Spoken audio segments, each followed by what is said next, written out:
Na Band FM, quem ama não esquece.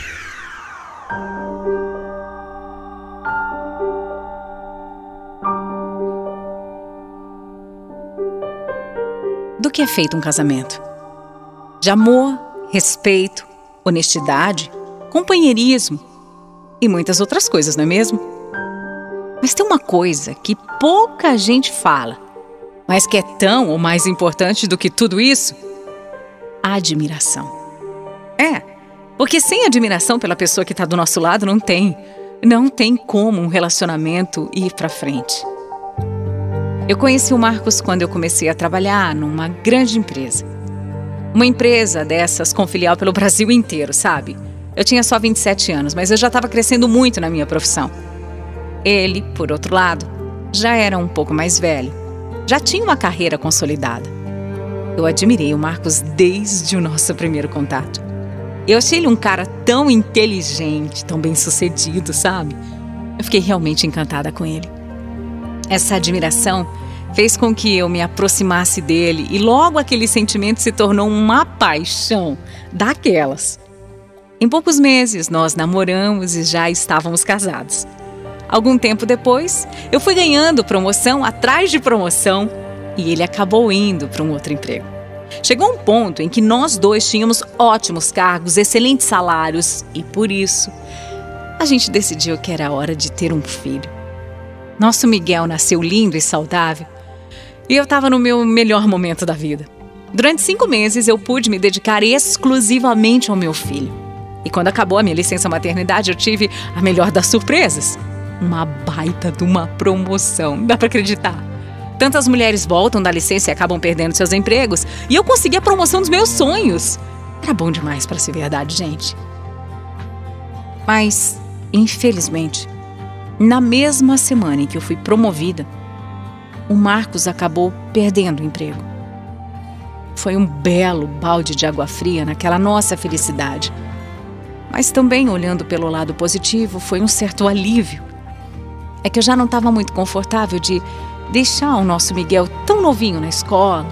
E com o Marcos, digamos, de férias forçadas, nós conversamos e chegamos à conclusão de que ele poderia ficar uns meses em casa cuidando do nosso filho.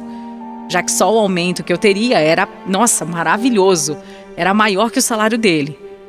A princípio, meu marido não ficou tão confortável com a situação, já que ele sempre trabalhou fora, nunca ficou em casa. Mas ele também sabia que seria bom descansar um tempo e também o nosso combinado era que ele só ficaria uns 4 meses em casa, só isso.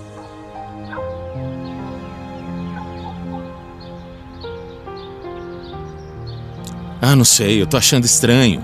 Muito estranho essa história de ficar sem trabalhar. Marcos, olha, você tem que encarar isso como umas férias prolongadas, um momento de você descansar. Aliás, você precisa descansar também, né, meu amor? Tava num ritmo muito acelerado de trabalho. Olha, vai ser bom pra você. Vai ser bom. Não sei. De verdade eu não sei. Claro que vai. Se for mesmo só 4 meses, eu acho até que tudo bem. Eu posso ir procurando alguma coisa, conversando com uns conhecidos e espero pra voltar quando o Miguel tiver maiorzinho. Pois é. 5 meses é pouco pra ele já ir pra escola. Isso, meu amor, isso. O que são alguns meses, vai? Não é nada, passa rapidinho. Você tem razão. E com 9, 10 meses ele já vai estar mais forte para frequentar a escolinha.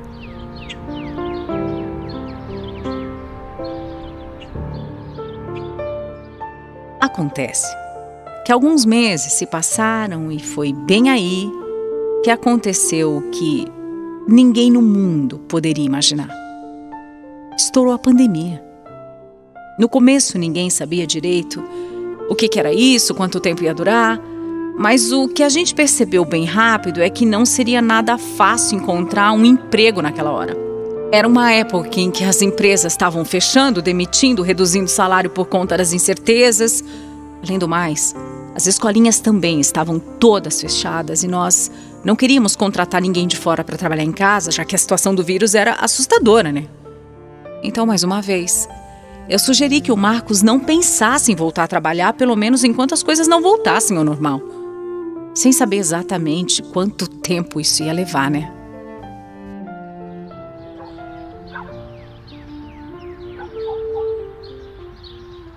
Eu tava pensando em tomar um café com o Luciano. Você lembra dele, né? Então, a gente trabalhou junto há uns anos e... quem sabe ele não tem alguma oportunidade ou, sei lá, me indica, conhece alguém. Ô, Marcos, olha, eu sei que você já tá em casa há 3 meses e eu sei que o plano era, né, não ficar muito mais do que isso, mas eu acho melhor estender um pouco mais suas férias, amor. Primeiro porque você tá vendo a crise que tá, né? E segundo porque o que a gente vai fazer com o Miguel? Não tem escola aberta. Você acha mesmo que essa história de Covid ainda vai longe? Eu espero que não, de verdade, mas não tem como a gente saber, né? Olha, o dinheiro tá entrando normalmente, no meu trabalho tá tudo certo. A gente tá seguro quanto a isso. Não vamos fazer nada na pressa não, amor. Segura mais um pouquinho, vai. Olha, eu até gosto de ficar em casa com o Miguel. Esses 3 meses foram muito bons para eu descansar minha cabeça, enfim. Você tem razão. Deixa esse negócio de coronavírus passar para eu voltar a trabalhar mesmo, para eu correr atrás. É verdade.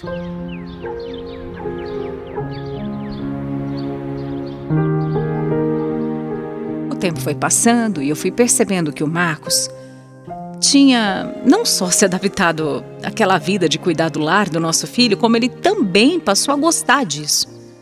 Eu nunca imaginei que o meu marido fosse se sentir bem ficando em casa, sem ocupação profissional, mas ele estava aos poucos se acostumando. Acostumando não, acomodando. Essa que era a verdade. Ele se acomodou com aquela vida de dono de casa. E mesmo quando as coisas em relação ao Covid começaram a melhorar, começaram a passar, ele não se mexia para voltar a trabalhar, não. Parecia que para ele estar ali já estava de bom tamanho, sabe? Isso me surpreendeu, mas de forma negativa, né? O Marcos nunca foi um cara de fazer tarefas domésticas, mas ele tinha aprendido a fazer tudo. E para ele isso já estava suficiente. Mas alguma coisa me deixava desconfortável nisso. O Miguel já tinha 2 anos e nada, gente. Nada do Marcos falar em emprego, falar em trabalho, falar em sair. Eu não sou preconceituosa, não é isso. Eu sei que a realidade hoje em dia é outra, né? Que os homens têm mesmo que ajudar em casa, mas me incomodava o fato de todos os dias eu sair cedinho pro escritório e ele ficar lá, responsável por limpar a casa, cozinhar, lavar, passar roupa, cuidar do Miguel. Aquilo não me deixava bem. Ver o meu marido todo dia com roupas de casa, chinelo, sem fazer barba. Aquele não era o Marcos. Não era. Chegou uma hora que eu falei pra ele que ia contratar uma pessoa para trabalhar na nossa casa e que ia colocar o Miguel na escola. Ele achava ruim. Ele falava que não tinha por que fazer isso com o menino tão cedo na escolinha, se ele podia ficar cuidando do nosso filho. Mas eu bati o pé, sabia? Bati o pé e disse que ele precisava sim trabalhar. Não era pelo dinheiro, gente. Não era isso. O dinheiro estava entrando. O que eu ganhava era suficiente para sustentar nossa família e ainda sobrava. Mas porque me irritava ver o meu marido acomodado em casa. Oi, meu bem. Como é que foi o trabalho hoje? Foi tudo bem. E você? Tudo certo. Conseguiu marcar alguma entrevista? Conseguiu falar com alguém sobre o trabalho? Ah, tá difícil, Giovana. Parece que hoje em dia tem menino de 20 anos que sabe mais do que eu, sabe? Que tem quase 20 anos de carreira. Mas você não pode desistir, né? Você sabe que você tem tantos contatos aí, tanta gente que você conhece. E outra coisa, né? Você tem uma coisa que esses novinhos não têm, que é experiência. Com certeza isso vai contar em algum trabalho. Sei não, viu? Acho que esse tempo todo que eu fiquei afastado, sem trabalhar, acabou me prejudicando também. É meio complicada a situação. Claro que não, Marcos. Esses últimos meses foram uma bagunça pra todo mundo. Qualquer empresa sabe disso. É, vamos ver. Qualquer hora aparece um emprego, né? Vamos ver.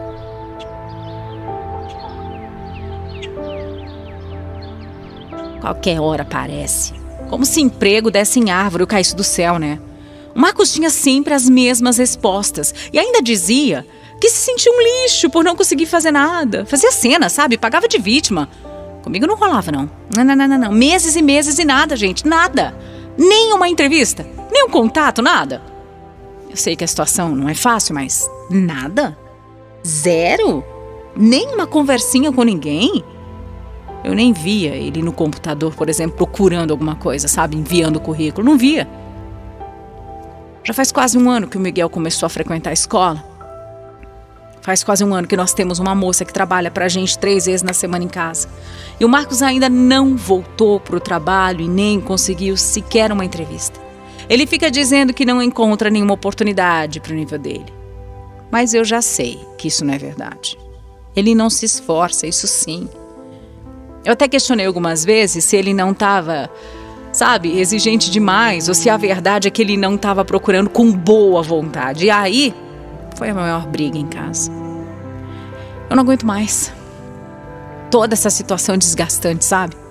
Pra ser sincera, eu parei de admirar ele. Parei de admirar como homem. Eu preferia que ele fizesse qualquer serviço, que fosse faxineiro. Não que isso seja demérito, né? Isso não diminui a pessoa, mas pra alguém como ele, que sempre teve cargos altos, é dar alguns passos pra trás, né? Mas eu preferia de verdade. Preferia que ele lavasse banheiro, trabalhasse na feira, vendesse, sei lá, água no farol. Não sei, qualquer coisa. Menos que ele fosse um acomodado, encostado, que não faz absolutamente nada. O dia inteiro em casa sem fazer nada. Eu me sinto culpada, sabe? Lá atrás eu sugeri isso pra ele, né? Mas como é que eu ia saber que ia dar nisso? Às vezes eu penso que eu tô sendo muito machista de achar que meu marido tem a obrigação de trabalhar. Eu sei que se fosse ao contrário, ninguém ia estranhar, né? Quantas mulheres são donas de casa, abrem mão da carreira, tá tudo bem. Eu sei disso, muitas fazem isso. Mas pra mim, não tem como um homem ficar em casa sem fazer nada e vivendo às custas da esposa. Marcos é uma ótima pessoa, um excelente pai, um homem honesto. Mas eu deixei de admirar o meu marido. É isso. Eu deixei de ter admiração pela pessoa com quem eu me casei. E como eu disse, quando se perde a admiração, se perde tudo.